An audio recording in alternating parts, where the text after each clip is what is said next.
Hola, ¿qué tal? Mi nombre es Sara y estoy cursando el último año de preparatoria en la Escuela Nacional Preparatoria número 9 de la asignatura física para sexto año. En este caso les voy a presentar un experimento que realicé sobre el ciclo de Carnot basado en la máquina de vapor.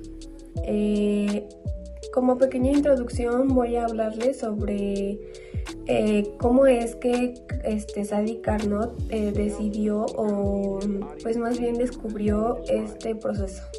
En 1824 el ingeniero francés Sadi Carnot estudió la eficiencia de las diferentes máquinas térmicas que trabajan transfiriendo una fuente de calor a otra para analizar el elevado rendimiento de las locomotoras francesas en ese año. Y entonces él concluyó que las más eficientes son las que funcionan de manera reversible, por lo que en ese mismo año el ciclo de Carnot se estableció como un ciclo termodinámico ideal que es reversible entre dos fuentes de temperatura en la cual el rendimiento es el máximo. El motor de vapor es un dispositivo mecánico en el cual su funcionamiento se basa en un ciclo termodinámico del que ya hablamos en este caso y describe un proceso ideal de un motor térmico reversible. En este experimento que les voy a mostrar, el ciclo se produce en dos focos, como ya les mencioné, uno donde se encuentra una alta temperatura y otro donde se encuentra una temperatura mucho más fría. Para que la existencia de de esta temperatura sea máxima, la máquina debe tomar calor del foco muy caliente y verter ese calor en un desecho o en el foco frío, para que este ciclo sea óptimo y así el calor pueda ser tomado de esta temperatura máxima y sea desechado o dejado en una temperatura mínima. Entonces, en este proceso o experimento podemos comprobar la máquina de Carnot, que básicamente se piensa que es un cilindro con un pistón y una biela que convierte el movimiento lineal en un movimiento circular de este cilindro, que contiene una cierta cantidad de gas ideal y hace que la máquina funcione. Intercambiando el calor entre estas dos fuentes de temperatura que son constantes, donde uno es T2, que es la fuente de mayor calor, y T1, donde T2 es mayor, como ya les dije, y las transferencias de calor entre estas dos fuentes y el gas del cilindro que se hace de manera térmicamente, es decir, manteniéndola a una temperatura constante, hace que esa parte del proceso sea reversible. Para comenzar el experimento les voy a mostrar el primer material que vamos a ocupar. En este caso es una lata de refresco, puede ser de cualquier tipo, incluso una más pequeña y más redonda, pero yo estoy ocupando una lata. Lo primero que se va a hacer es introducir la punta del compás, que es una punta muy afilada, y vamos a introducirla en cualquier parte de arriba de la lata, para hacerle un hoyo que sea muy pequeño donde podamos vaciar el contenido de la lata a este vaso y ahí continuaremos agregando el agua que se va a ocupar para calentarla. Después de vaciar el contenido de la lata en el vaso y hacerle el respectivo orificio, lo siguiente que hice fue conseguir una tabla de madera de la medida que sea, realmente no importa, un poco más grande que la lata, eso sí, y coloqué 4 clavos.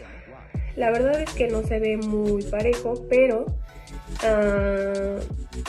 los clavos los coloqué de esta manera para que pueda yo colocar el envase de la lata, es decir, así.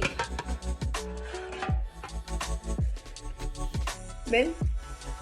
Entonces, de esta forma, lo siguiente va a ser conseguir una vela y 2 tapas de puede ser de cualquier mermelada, de una salsa, de un envase de chiles, El chiste es que sean 2 tapitas o puede ser una más grande, que no sean de plástico, porque lo siguiente que vamos a hacer es, en este caso pues yo ya corté mi vela, pero vamos a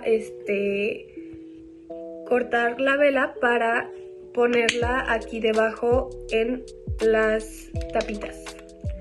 Entonces lo que va a tocar es con los cerillos encender nuestras velas y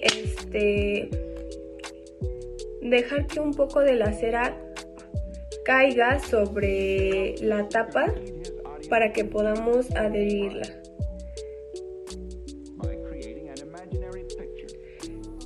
Tienen que caer un poco de gotas y de esta forma vamos a hacer un poco de presión para que la vela se adhiera muy bien con la misma cera que dejamos caer en la tapa. Es por eso que es importante que la tapa no sea de plástico para que no se queme o no se derrita con el calor de la vela. Aquí miren, yo ya la pegué, voy a esperar unos minutos y haré la otra tapa. Lo siguiente que vamos a realizar después de haber pegado nuestras 2 velas sobre las tapitas y que se encuentren muy bien adheridas a las tapas, va a ser conseguir una jeringa. No importa de qué medida, el chiste es ocuparla para vertir agua sobre el orificio que hicimos. Como es demasiado pequeño, es por eso que ocupamos una jeringa. Entonces ahora sí tomamos una cantidad de agua, aproximadamente unos 15 mililitros, tal vez menos.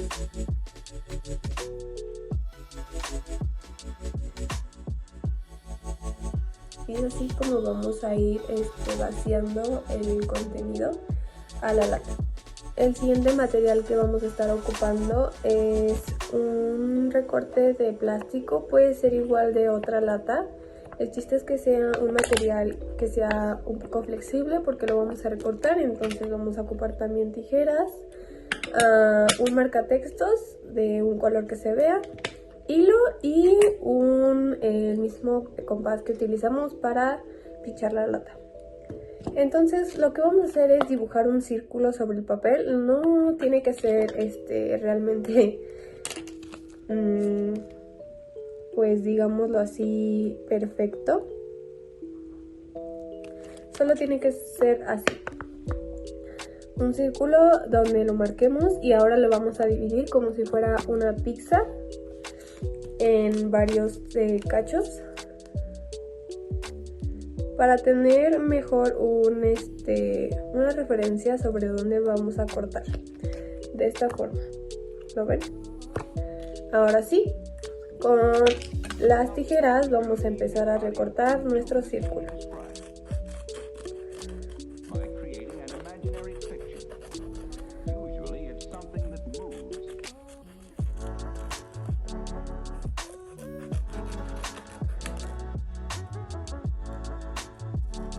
Yo lo recorté primeramente por el perímetro para que quede de esta forma, y ahora en las líneas vamos a recortarlo, pero no hasta el fondo, es decir, hasta el centro del círculo, sino solamente como hasta casi el centro, para que no podamos romperlo.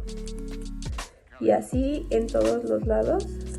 Vamos a tratar de hacerlo con cuidado para que no se rompa. Y así con todos los lados. Después de que terminé mi reguilete, lo siguiente que hice fue con la punta del compás. Utilicé uno más pequeño al que ya les había mostrado, ya que tiene una punta más gruesa y no quería que se fuera a romper, entonces esta punta es bastante útil.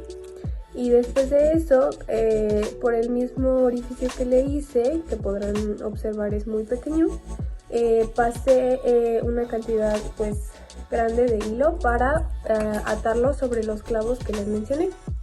Entonces de esta forma, así para que el reguilete quede como en horizontal y no en vertical, no así, sino así. Vamos a tratar de atorarlo en los clavos que ya pusimos anteriormente, tratando de enredarlo poco a poco, con paciencia, para que pueda quedar bien fijo y no se nos caiga nuestro reguilete.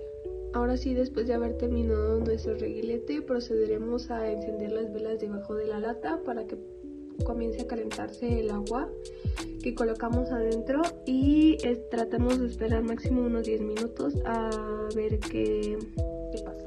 Durante el calentamiento del motor de vapor, que funciona aprovechando la energía térmica para producir el trabajo mecánico que vamos a observar en nuestro reguilete, se va siguiendo un proceso que se relaciona con el ciclo de Carnot de esta forma.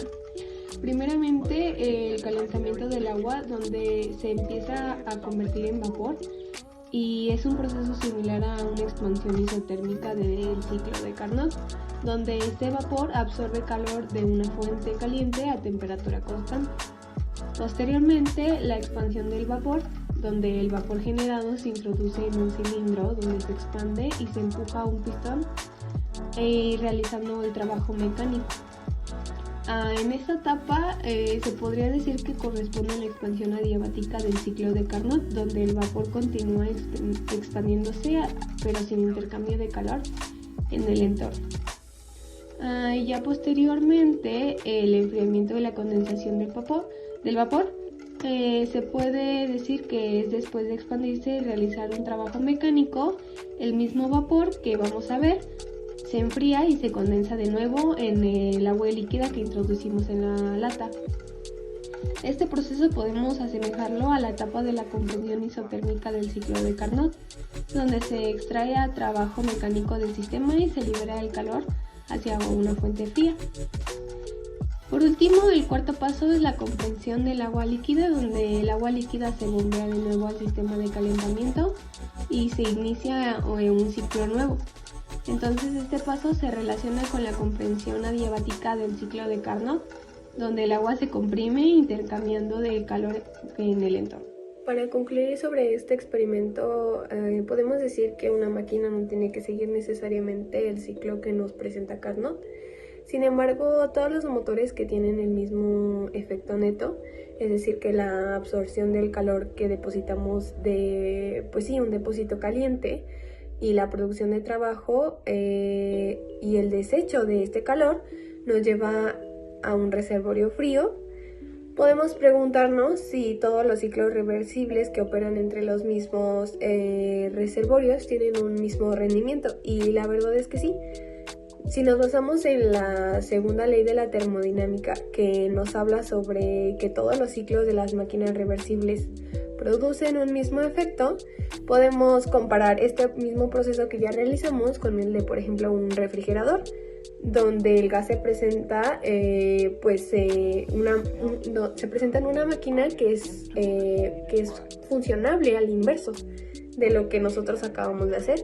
En el refrigerador extrae el calor y el reservorio de la temperatura fría se expande cuando el gas ideal es isotérmico. Entonces el gas comprime y se produce una reacción adiabática hasta que la temperatura alcanza una compresión isotérmica del gas, que resulta en calor que se transmite a un reservorio de alta temperatura. Entonces, finalmente, el ciclo se completa con una expansión adiabática del gas, haciendo que la temperatura descienda. Es por eso que el refrigerador siempre está frío.